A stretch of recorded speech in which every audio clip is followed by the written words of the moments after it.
Hi there, everybody. This is John Drew here from Elevated Planet. Angela Gabrielle here from Elevated Planet, and we'd like to welcome you to today's show where John is going to tell us more about it. Yeah, you know, we're going to continue with the theme that we've had for the last couple of weeks because this is really going deep and really helping us to work our way through this journey because there's so many things going on in the world right now, and yet all the answers are right here.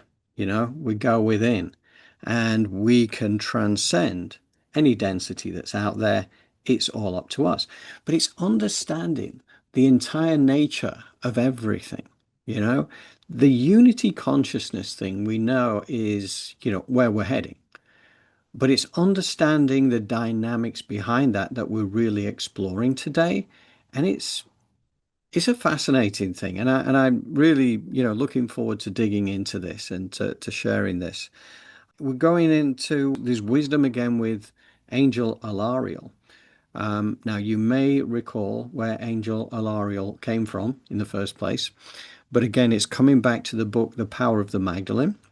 The two authors, Joanna Prentice and Stuart Wilson. And Stuart Wilson was on a past life regression, lived out a life as an architect at the time of Atlantis, but still with very strong Essene links. So he's had many connections with the Essenes over the thousands of years. But he was very spiritually connected in that role as his architect in Atlantis, and he had access to an angel. And when they were asking questions, like during the deep during the regression, then he would then refer back to Angel Alario to answer certain questions that he wasn't able to answer himself. And that gave them access through Stuart to tap into Alariel's wisdom. And the wisdom is really so deep and so profound and so worth sharing. Again, the book always comes highly recommended. There's no doubt about that. But yeah, the Alariel thing is a real gem. And I think that is really why we're going into that so much. And we've also got a little bit of Lao Tzu wisdom that fits very neatly, shoehorned in the middle of this first section as well.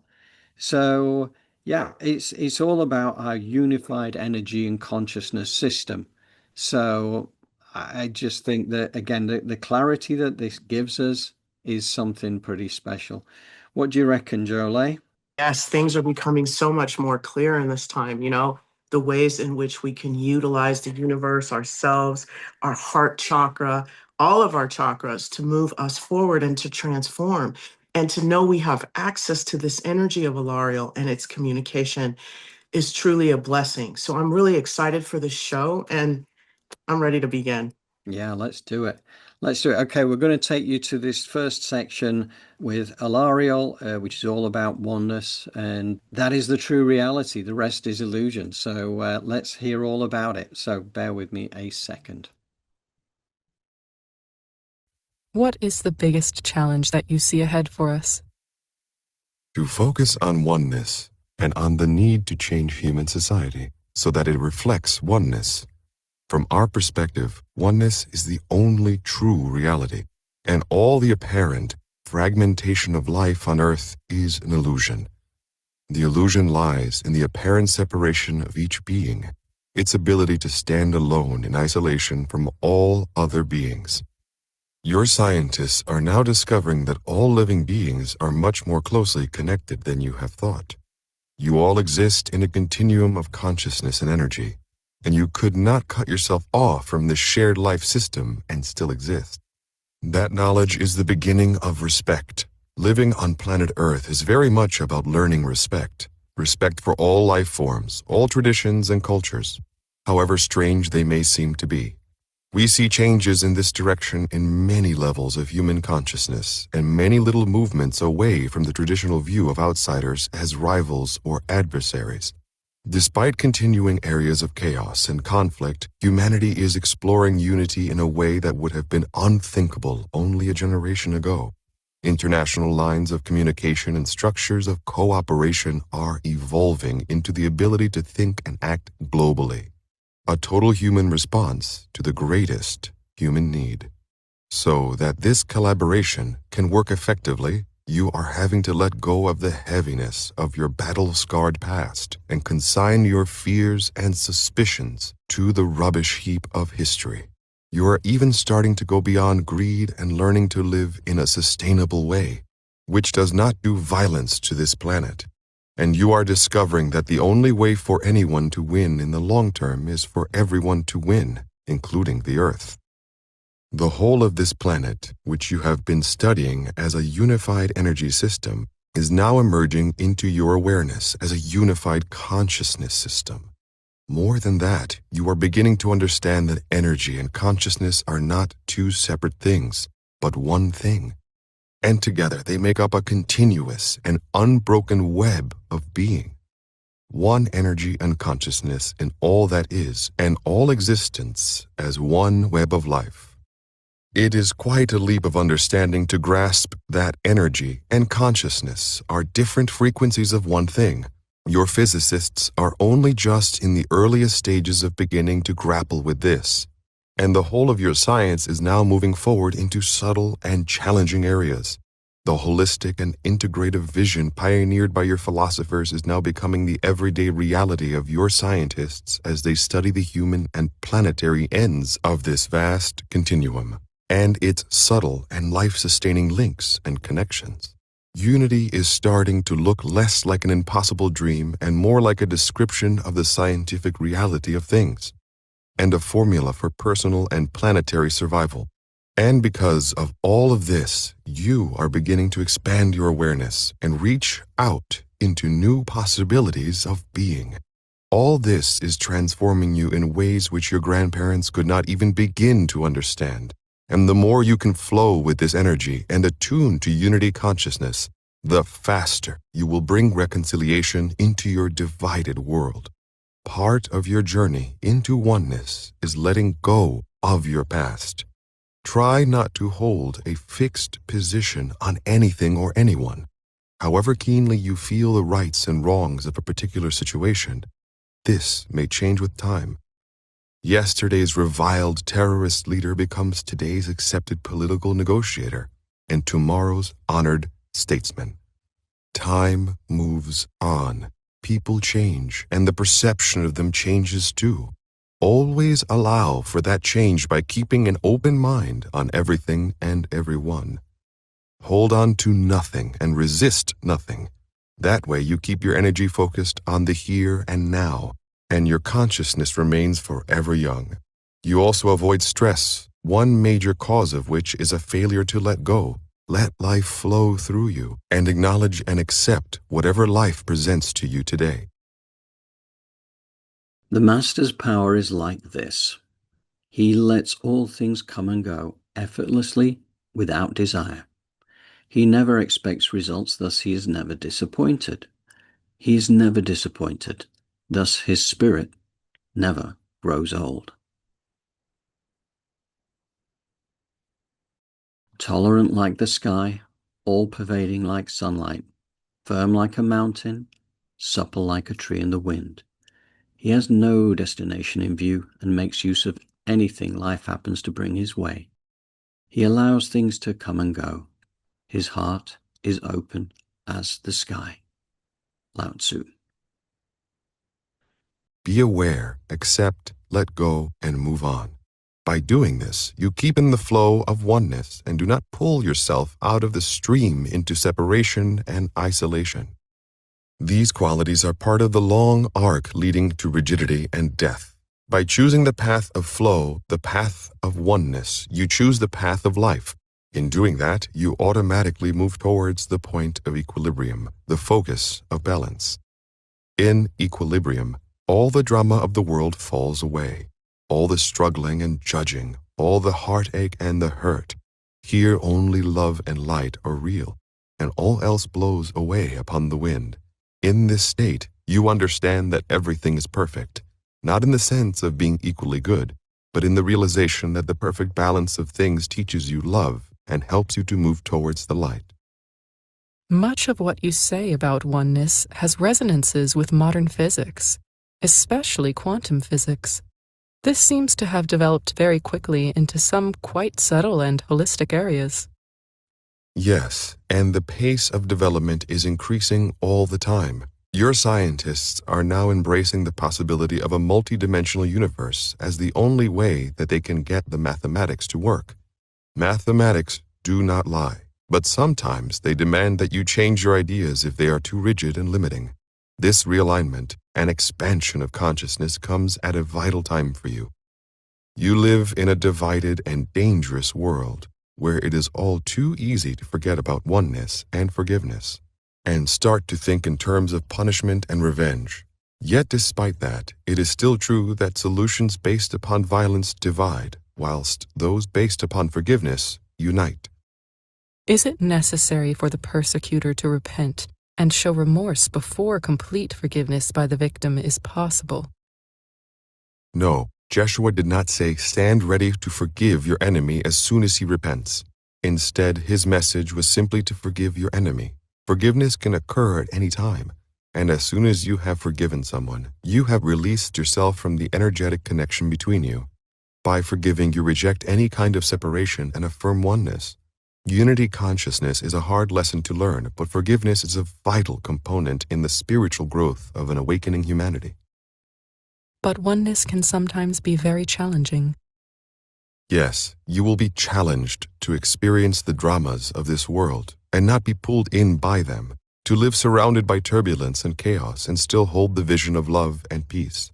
In a time of chaos, it is hard to hold both sides equally in the light and to send your blessings to all. Yet, that is exactly what you need to do now. For now, your lives are intersecting with the greater process of planetary transformation, and the inner and outer worlds are merging into one. Release the heavy energy that locks you into duality and step forward into the oneness of the heart. So the oneness thing, the unity consciousness thing, heart-based unity consciousness, we know this is where we're heading to. And Alariel puts it across so well, and I think the Lao Tzu piece just fitted so perfectly in there. The master's power is this, and it's all about letting life flow through you, and that way you will just you don't set the expectations, therefore you're never disappointed, therefore your soul never grows old. There's so much wisdom in this. One of the things that always made me think, or makes sense, if you like, of the energy fields situation, how is it that we're all one when we're all here walking around individually, living individual lives and all the rest of it? Individuated expressions of the one consciousness is the answer, okay? But the one thing that helped me to make sense of it a couple of years ago when I first listened to it was the Conversations with God by Neale Donald Walsch, when God was explaining the fact that, we are all energy fields. We go beyond the skin, obviously, because you have your aura, you have it stretches out.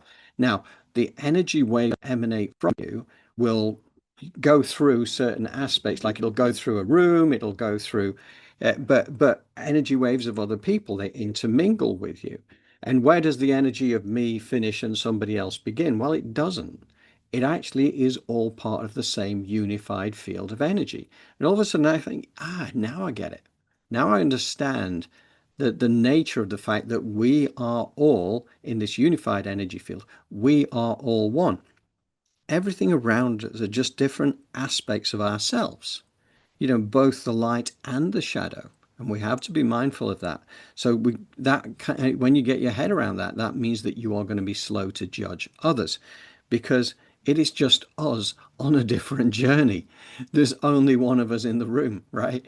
So regardless of everything that's going on out there, across multiple lives, we've played all sorts of kind of different roles. We've been the darker forces, we've been the lighter forces. That is the whole principle behind this, is to gain experience. But when it comes back to it, you can always find out when when you listen to people's near-death experiences as they go back, it is all one. They feel the unity of everything. That's the way that it is. But we are here for this as an individuated expression on our own personal adventure. But now is the time where we start to break away from the illusion of separation and come back into that unity, that heart-based Christ consciousness, that unity consciousness, which means that war finishes. As soon as you know that, then if everybody on the planet knew that, there would never be another war. There would never be another battle, because it's the same as punching yourself in the face, right? Why would you do that? Now, it is one of the most popular topics on the planet right now, is personalized face punching going on all around the world in different conflicts. But nevertheless, that's just the old world energy playing itself out. Where we are heading is a world of unspeakable beauty. So the spiritual evolution is underway. And, it's good to hear from Alariel that it's moving in a way that would have been unthinkable if you go back just a generation ago. And I see that, and one of the things that we are seeing at the moment, we're definitely seeing, a lot of conflict and darkness and various other things that have gone on, being raised to our attention. But a lot of this comes down to the fact that the light is increasing. And when the light increases, it shows the darkness. There is no hiding place for the darkness anymore. So it's always been there. It's just that now we can see it. At the end of the day, we have a choice about how we handle these things. Okay. So we don't condone it. We don't have to get actively involved in it. What we don't do, of course, is focus on the darkness and focus on that energy, because then we are giving our energy to it. That's why it's so important to go within, right? Because that is where our power is. That is where all our superpowers reside, here in the sacred space of the heart, right? There's Drunvalo Melchizedek talks about it, the sacred space, or the tiny space within the heart. And yeah, I mean, this is where all this Melchizedek kind of wisdom is leading us right now. So the only way to win is for everyone to win. Important, okay? Because again, diminishes all that competition that we're actually encouraged into. Because you think about it, all education in life and everything like that or sports, it's all about building competition and getting us into that mindset of competition. We are starting to transcend competition. That is it, because everybody has to win. You're not after being a winner and forcing somebody else to be a loser. Staying in the here and now, and your conscious remains forever young, as Alariel said, and that again mirrors very much the Lao Tzu comment as well.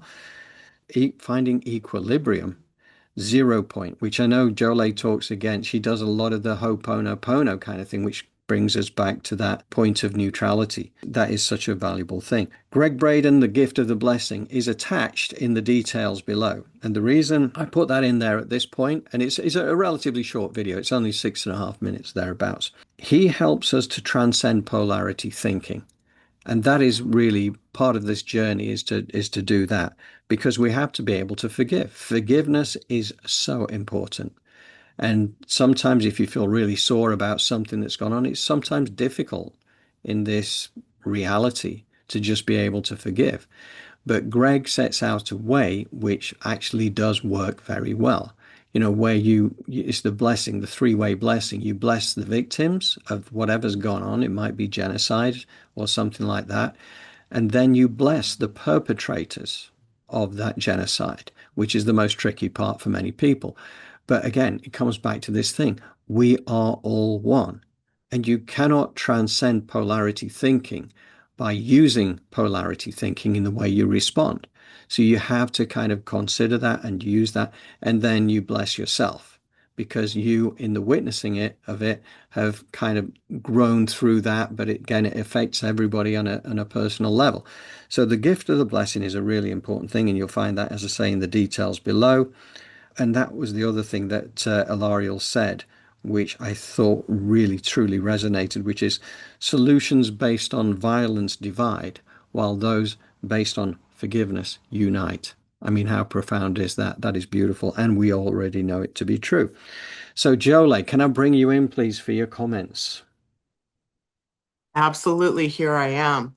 And the one thing that you said that I kind of want to unpack a little bit is, we are all one. That is very true. We've been told that in every every way. We've been told we are one. However, we are individuated expressions of this, right?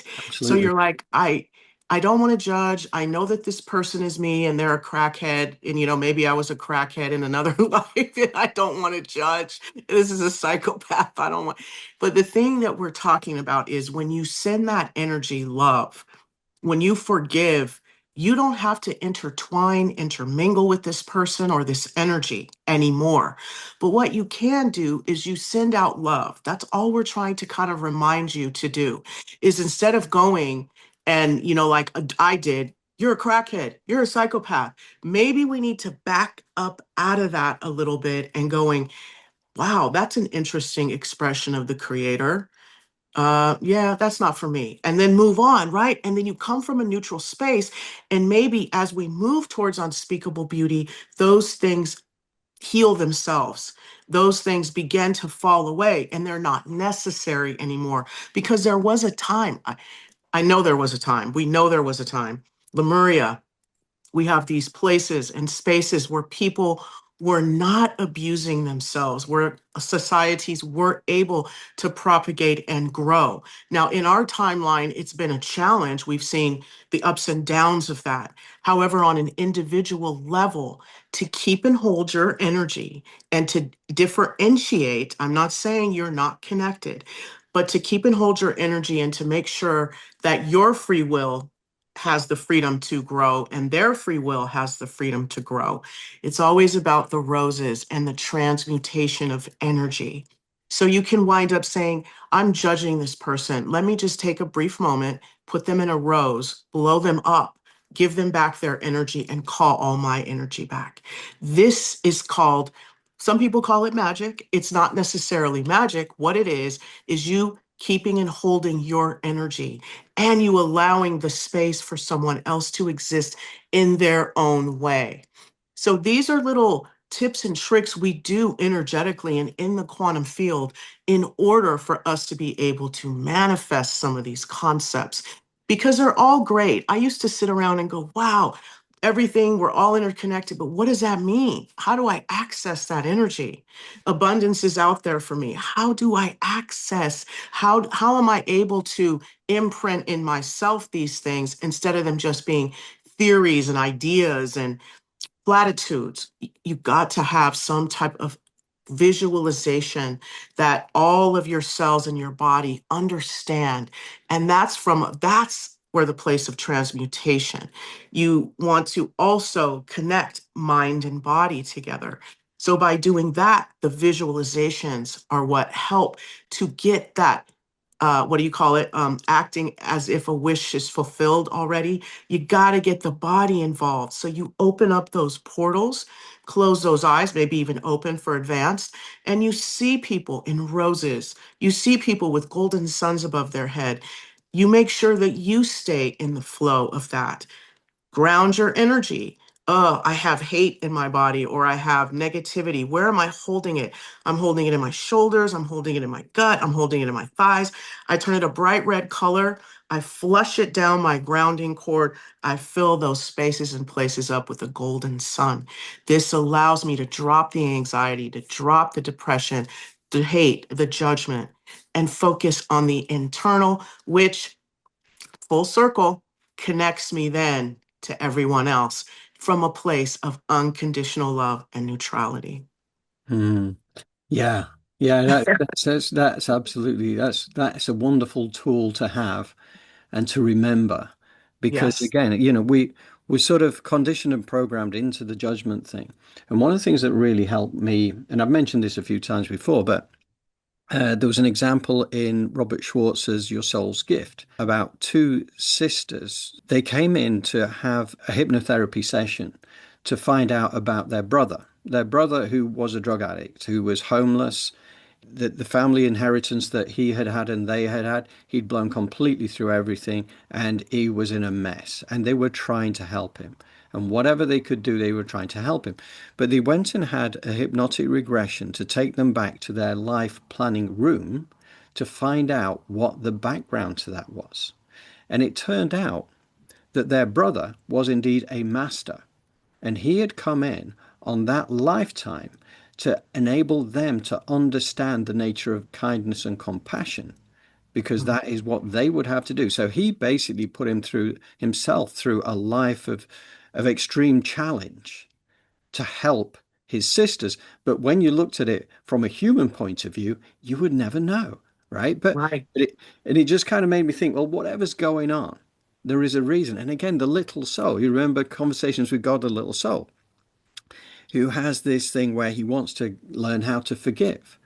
So he has to have somebody to whom he can forgive. So another little soul comes along and says, I will do something.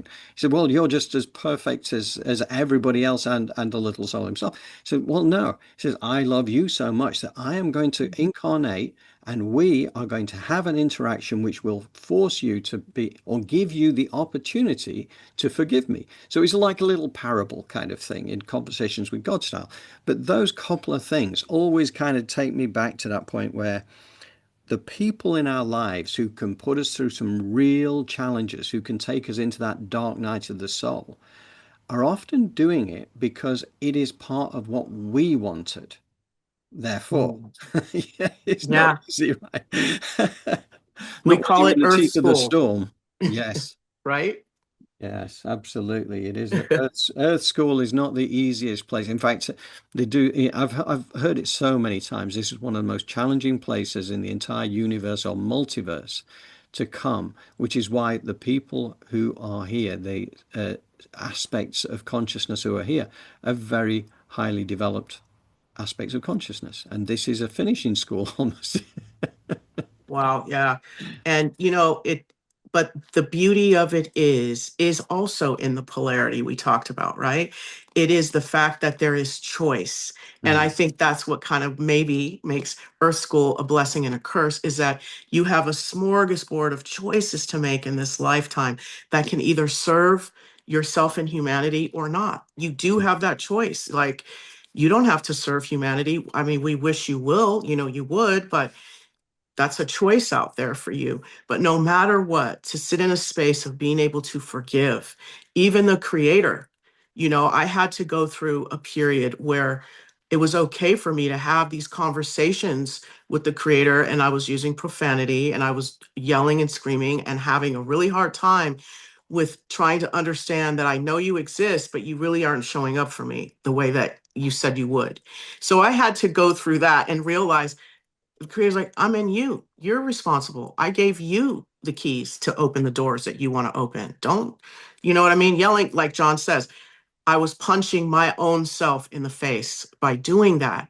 So working with forgiveness, it opens so many doors, because what it's asking you to do is be brave and walk through the pain. Because on the other side of that is where all the blessings and the gifts are.